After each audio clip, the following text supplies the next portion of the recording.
Hi friends, assalamu alaikum. അപ്പോൾ ഇന്ന് ഞാൻ കൽത്തപ്പത്തിന്റെ റെസിപ്പി ആയിട്ട് തന്നെയാണ് വന്നത്. അപ്പോൾ ഞാൻ ഇത് കഴിഞ്ഞ വീഡിയോയിൽ കാണിച്ചിട്ടുണ്ടായിരുന്നു. ആ ഒരു റെസിപ്പി തന്നെയാണ് ട്ടോ ഇത്.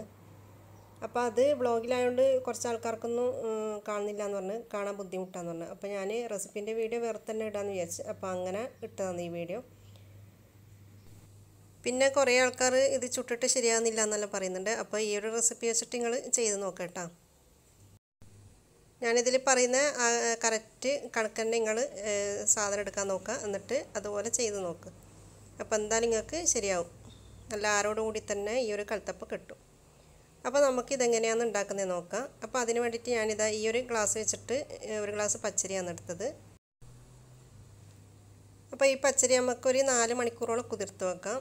അപ്പോൾ 4 മണിക്കൂറിന് ശേഷം ഞാനിതാ ഈ പച്ചരി ഒരു മിക്സിൻ്റെ ജാറിലേക്ക് ഇട്ട് കൊടുക്കുന്നുണ്ട്. നല്ലോണം കഴുകി വൃത്തിയാക്കിയതിന് ശേഷം മിക്സിൻ്റെ ജാറിലേക്ക് ഇട്ട് കൊടുക്കാം. ഞാനിപ്പോൾ കറക്റ്റ് ഒരു കപ്പിൻ്റെ കണക്കിലാണ് പറയുന്നത്. അപ്പോൾ നിങ്ങൾ ഇതുപോലെ തന്നെ ചെയ്ത് നോക്കാം. ഇനി നമുക്കിതിലേക്ക് ചേർത്ത് കൊടുക്കേണ്ടത് ഒരു 3 ടേബിൾ സ്പൂൺ ചോറ്, പിന്നെ വേണ്ടത് ഒരു 3/4 ടീസ്പൂൺ ചെറിയ ജീരകം, അതായത് നല്ല ജീരകം.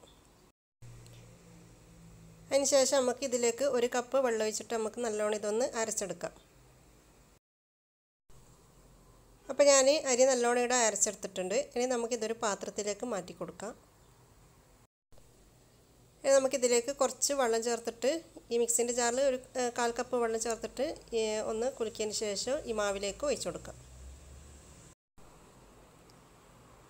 ഇനി നമുക്കിതിലേക്ക് ചേർത്ത് കൊടുക്കേണ്ടത് ഒരു 1/4 ടീസ്പൂണ് ബേക്കിംഗ് സോഡ, പിന്നെ അതുപോലെ തന്നെ ഒരു 1/4 ടീസ്പൂണ് ഏലക്കായൻ്റെ പൊടി, പിന്നെ ഒരു നുള്ള് ഉപ്പ്.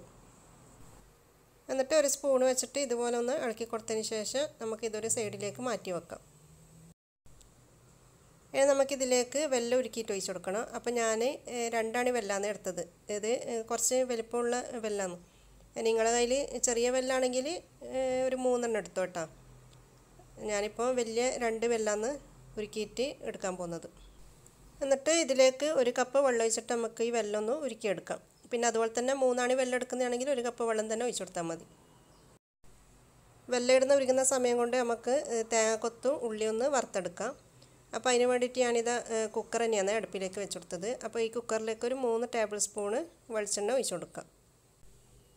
വെളിച്ചെണ്ണ ഒന്ന് ചൂടായി കഴിഞ്ഞാൽ നമുക്കിതിലേക്ക് ഒരു 1 അല്ലെങ്കിൽ 1.5 ടേബിൾ സ്പൂണ് തേങ്ങാക്കൊത്തും പിന്നെ അതുപോലെ തന്നെ 2-3 ചെറിയ ഉള്ളി ചെറുതായിട്ട് മുറിച്ചതും ഈ നെയ്യിലിട്ടിട്ടൊന്ന് വാട്ടിക്കൊടുക്കാം, ചെറുതായിട്ടൊന്ന് വറുത്തെടുക്കാം. എന്നിട്ട് ഇത് വറുത്തതിന് ശേഷം നമുക്ക് ഇതൊരു പ്ലേറ്റിലേക്ക് മാറ്റി കൊടുക്കാം. അപ്പോൾ നമ്മൾ വെല്ലയുടെ നല്ലോണം ഉരുക്കി വന്നിട്ടുണ്ട്.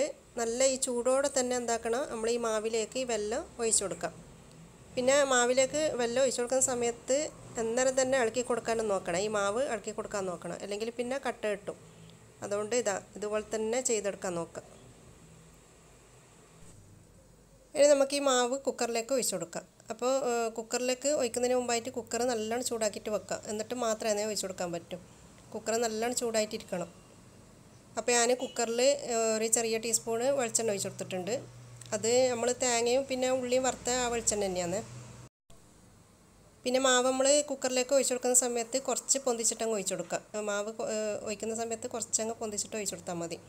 അന്നേരം പിന്നെ ചൂടാറിയ സമയത്ത് നമ്മൾ കുക്കറിൽ നിന്ന് അപ്പം എടുക്കുമല്ലോ, അന്നേരം തണ്ണി കഴിഞ്ഞാൽ നമ്മൾ കട്ട് ചെയ്യുന്ന സമയത്ത് നല്ല ആരോട് കൂടിയിട്ട് തന്നെ കിട്ടും. ഇനി നമുക്ക് ഇതിൻ്റെ മേലെ നമ്മൾ നേരത്തെ വറുത്ത് വെച്ച തേങ്ങക്കൊത്തും ഉള്ളി ഇട്ട് കൊടുക്കാം. നിങ്ങൾക്ക് വേണമെങ്കിൽ ഈ തേങ്ങക്കൊത്തും ഉള്ളിയും പിന്നെ മാവിൽ ഇട്ട് കൊടുക്കാം കേട്ടോ. മാവിൽ ഇട്ടതിന് ശേഷം ഒന്ന് ഇളക്കിയിട്ട് കുക്കറിൽ ഒഴിച്ചു കൊടുത്താലും മതി. ഞാനിപ്പോൾ മേലയിലങ്ങ് ഇട്ടെടുത്തതേ ഉള്ളൂ. എന്നിട്ട് ഈ കുക്കറിൻ്റെ മൂടി അടച്ചു വെച്ചതിന് ശേഷം നമ്മളെന്താക്കുക, ആദ്യം ഹൈ ഫ്ലെയിമിൽ 1 മിനിറ്റ് വെച്ച് കൊടുക്കാൻ, അതിന് ശേഷം ചെറിയ ഫ്ലെയിമിൽ വെച്ച് കൊടുത്താൽ മതി. ഒരു 15 മിനിറ്റ്. 15 മിനിറ്റ് ആകുമ്പം തന്നെ നമ്മൾ വിസിലിടുന്ന ഭാഗമുണ്ടല്ലോ കുക്കറിൻ്റെ, ആ ഭാഗത്തുനിന്ന് നല്ലോണം പുക പോകും. അന്നേരം മാത്രം കുക്കർ തുറന്ന് നോക്കാം. അപ്പോഴത്തേക്ക് നമ്മളെ കൽത്തപ്പം റെഡി ആയിട്ടുണ്ടാവും. അപ്പോൾ നമ്മളെ കൽത്തപ്പയുടെ റെഡി ആയിട്ടുണ്ട്. പിന്നെ അതുപോലെ തന്നെ നമ്മൾ കുക്കറിൽ നിന്ന് കൽത്തപ്പം എടുക്കുന്ന സമയത്ത് ചൂടോട് കൂടിയിട്ട് എടുക്കാൻ പാടില്ല. നല്ലോണം തണുത്തതിന് ശേഷം മാത്രം പുറത്തേക്ക് എടുക്കാം. പിന്നെ ഞാൻ ഈ അപ്പം രാത്രിയാണ് ഉണ്ടാക്കിയത്, എന്നിട്ട് ഞാൻ രാവിലെയാണ് കുക്കറിൽ നിന്ന് പുറത്തേക്ക് എടുത്തത്. അപ്പോൾ നിങ്ങൾ അങ്ങനെ എടുക്കണമെന്നില്ല, അങ്ങനെ നിർബന്ധമൊന്നുമില്ല. ഞാനിത് രാത്രി ഉണ്ടാക്കി വെച്ചുകൊണ്ട് രാവിലെ എടുത്തതേ ഉള്ളൂ. നിങ്ങൾ ഏത് സമയത്ത് ഉണ്ടാക്കിയാലും പിന്നെ നല്ലോണം തണുത്തതിന് ശേഷം മാത്രം കുക്കറിൽ നിന്ന് പുറത്തേക്ക് എടുത്താൽ മതിയെന്നേ ഉള്ളൂ. അപ്പോൾ ഇത് നമ്മൾ കലത്തപ്പം നല്ല ആരോട് കൂടിയിട്ട് തന്നെ കിട്ടിയിട്ടുണ്ട്. അപ്പോൾ നിങ്ങളെല്ലാവരും ഈ ഒരു അളവ് വെച്ചിട്ട് തന്നെ ഉണ്ടാക്കി നോക്കുക കേട്ടോ. എന്തായാലും ശരിയാവും.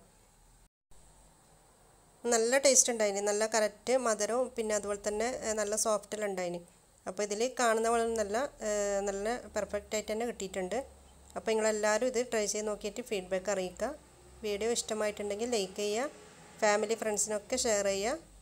നിങ്ങളെൻ്റെ ഈ ചാനൽ ആദ്യമായിട്ടാണ് കാണുന്നതെങ്കിൽ ഒന്ന് സബ്സ്ക്രൈബ് ചെയ്യുക. Thank you.